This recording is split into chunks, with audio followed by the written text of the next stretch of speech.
बिस्मिल्लाहिर्रहमानिर्रहीम अस्सलाम वालेकुम hello everyone I hope you all are doing well. आज का जो हमारा टॉपिक है that's about future perfect tense. पिछली वीडियोस में हमने बात की थी फ्यूचर इंडेफिनिट टेंस की, फ्यूचर कंटिन्यूअस टेंस की। सो उन वीडियोस का लिंक आपको डिस्क्रिप्शन में मिल जाएगा, उसको ज़रूर देख लीजिएगा।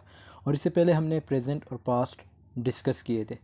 सो टाइम वेस्ट के बगैर लेट्स गेट स्टार्टेड। इसमें जो टॉपिक इंक्लूड्स है की पॉइंट्स, इसकी डेफिनेशन, यूजेज, 3 फार्मूलाज और लास्ट में एक शॉर्ट क्विज आप लोगों के लिए होगा। सो टाइम वेस्ट के बगैर let's get started. Key points, सबसे पहला पॉइंट है will have and shall have are used as a helping verbs, जिसको हम ऑक्सिलरी वर्ब्स भी कहते हैं। हेल्पिंग वर्ब को ऑक्सिलरी वर्ब्स भी कहते हैं। हर टेंस का अपना हेल्पिंग वर्ब होता है। फ्यूचर इंडेफिनिट टेंस का हेल्पिंग वर्ब है विल एंड शिल। फ्यूचर कंटिन्यूअस का विल बी एंड शिल बी। इसी तरह फ्यूचर परफेक्ट टेंस का जो हेल्पिंग वर्ब है वो है will have and shall have.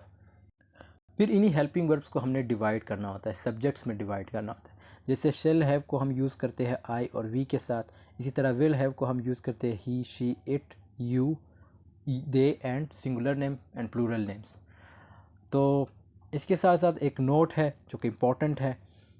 Shell has been dropped from the use recently and has been replaced by will for individuals.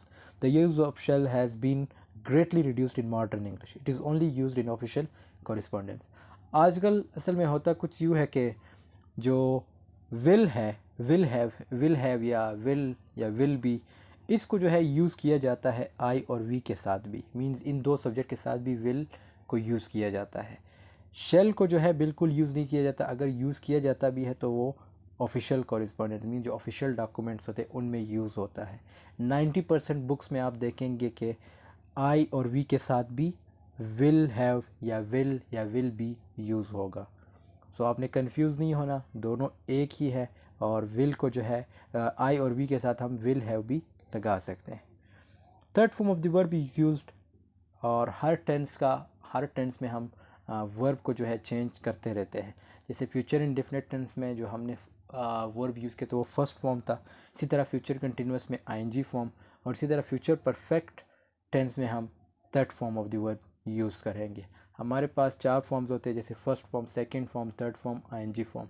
First form like play, second form played, third form played, और इसी तरह ING form playing.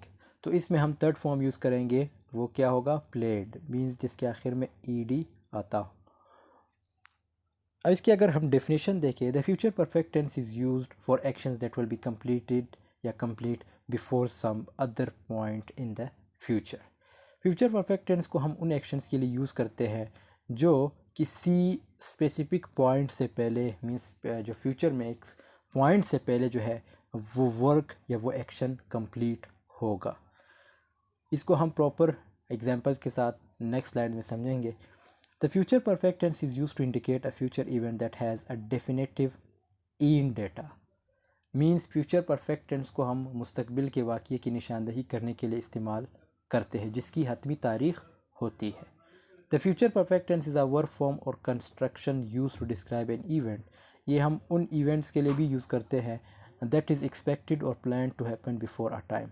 जो means जिससे ये तवक्को की जाती है कि ये जो हमने डिसाइड किया था, ये जो एक प्लान बनाया था, वो वक्त से पहले हो जाएगा।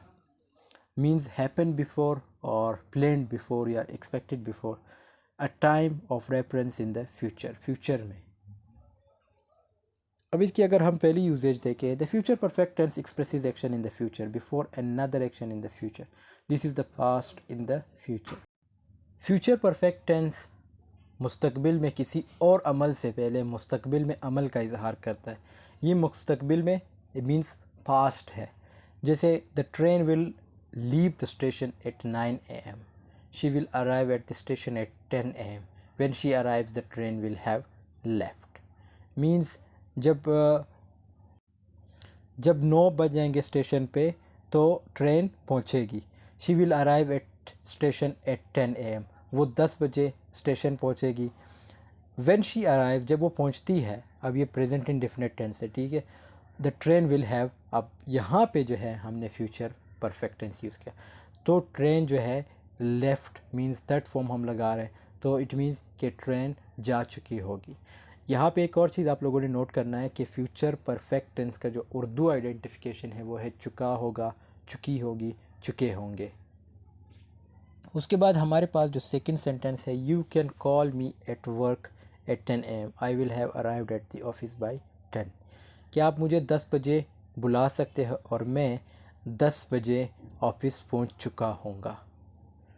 They will be tired when they arrive, वो थक चुके होंगे जब वो पहुंचेंगे। They will not have slept for a long time, वो शायद काफ़ी टाइम से नहीं सो चुके होंगे।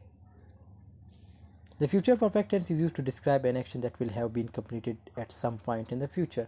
कि फ्यूचर परफेक्ट टेंस को हम उन एक्शंस के लिए भी यूज़ करते हैं जो फ्यूचर में मतलब एक पॉइंट से पहले कंप्लीट हो चुके होंगे या हो जाएंगे। Ellie will have taken a meal, Ellie जो है वो खाना ले चुका होगा या खा चुका होगा। दे will have reached the UK, वो यूके पहुंच चुके होंगे। अब यहाँ पे आप दे सकते हैं कि मींस फ्यूचर में, ऑब्वियसली हम फ्यूचर की बात कर रहे हैं, लेकिन एक पॉइंट है, मींस एक वक्त है जो वो वहाँ पहुँच चुके हैं, और एक वक्त है जो एली ने खाना खा लिया है। The future perfect tense is often use with the time expression, इसको हम टाइम एक्सप्रेशन के साथ भी यूज़ करते हैं। Shown in bold like the indefinite a point in the future. For example, Ali will have a taken meal before you arrive, आपके पहुंचने से पहले एली जो है वो खाना खा चुका होगा। दे will have reach the UK before, अब यहाँ पे बिफोर आपने लगाना है, और इसके साथ साथ आप जो है प्रेजेंट इंडेफिनिट टेंस जैसे यहाँ पे लगा है, और यहाँ पे अगेन जो है कौन सा टेंस लगा है, एक सिंपल जो है लाइक एक स्ट्रक्चर यूज़ हुआ है। They will have reach the UK, वो यूके पहुँच चुके होंगे before I have chance to speak to them, कि मैं उनसे पहले बात करूँ। और ये कॉन्ट्रैक्शंस है, contraction with future perfect tense. जैसे कॉन्ट्रैक्शन से मुराद आप जो शॉर्ट फॉर्म यूज़ करते हैं, जैसे हमने पिछली वीडियोस में बात की थी कि अगर विल नॉट आपने लिखना हो तो उसको आप इस तरह लिख सकते हैं, वांट, ठीक है, ये विल नॉट है। अब अगर आपने शॉर्ट फॉर्म लिखना है तो आप इस तरह लिखेंगे। इसी तरह अगर आपने विल लिखना है, जैसे मैं कहता हूँ आई विल, तो मैं आई विल इस तरह लिखूँगा, ठीक है। इसी तरह विल हैव को आप इस तरह लिखेंगे, विल हैव, ठीक है, इसी तरह। तो ये कॉन्ट्रैक्शन फॉर्म है, ये कॉन्ट्रैक्शन फॉर्म है, ये नोट की कॉन्ट्रैक्शन फॉर्म है, ये सिंपल की कॉन्ट्रैक्शन फॉर्म है, और ये भी सिंपल की कॉन्ट्रैक्शन फॉर्म। फिर उसके बाद सिंपल फार्मूला हम देखते हैं। अब सिंपल फार्मूले में क्या है, सबसे पहले सब्जेक्ट आएगा, फिर will have and shall have आएगा, third form of the verb आएगा, फिर ऑब्जेक्ट, और लास्ट में फुल स्टॉप।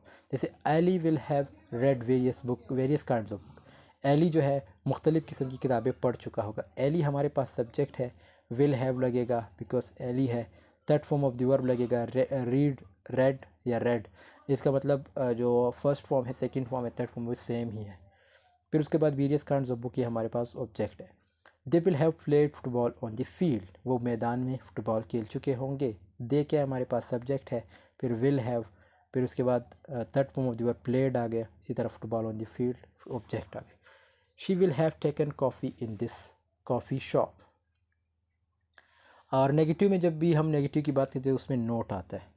अब एक और चीज़ आप लोगों ने नोट करनी है कि यहाँ पे जैसे helping verb will have and shall have, लेकिन जब आप नेगेटिव की बात करते हैं तो आपने हैव को स्प्लिट करना है। स्प्लिट मीन्स अलहदा करना है। जैसे सब्जेक्ट लगाना, फिर विल एंड शिल, डायरेक्ट ये नहीं कहना कि will have and shall have, ये गलत होगा।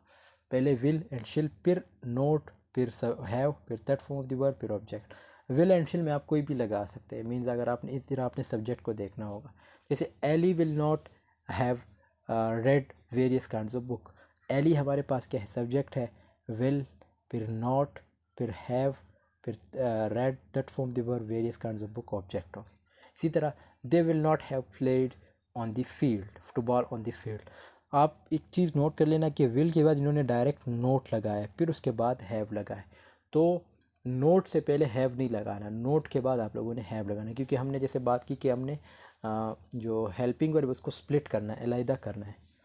They will not have taken coffee in this coffee shop. Interrogative में हमेशा जब भी इंट्रोगेटिव इसका मतलब है सवालिया, तो इसमें हम हमेशा जो है जो क्वेश्चन मार्क है वो आखिर में लगाते हैं।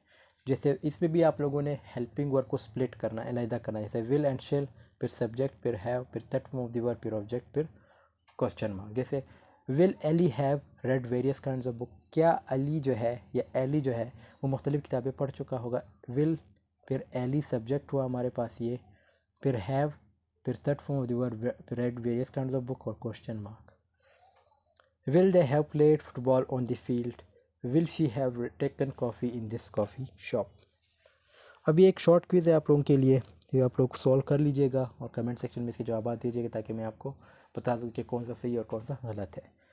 The dash the car so fast, ये तीन ऑप्शन है, इसमें से कौन सा ऑप्शन ये ब्लैंक में आएगा। इसी तरह he will not have dash the motorcycle keys, ये आप देख सकते हैं, इनमें से जो तीन में से जो भी है करेक्ट है वो आप लिख सकते हैं। Catherine dash the pages, Ellie dash use the mobile,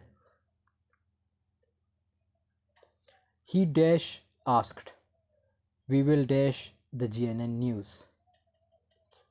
Thanks for watching. I hope this video has been helpful for you. Video पसंद आई है तो ज़रूर लाइक कमेंट शेयर कीजिएगा। मिलते हैं नेक्स्ट वीडियो में, तब तक के लिए अल्लाह हाफिज़, टेक केयर ऑफ़ योरसेल्फ।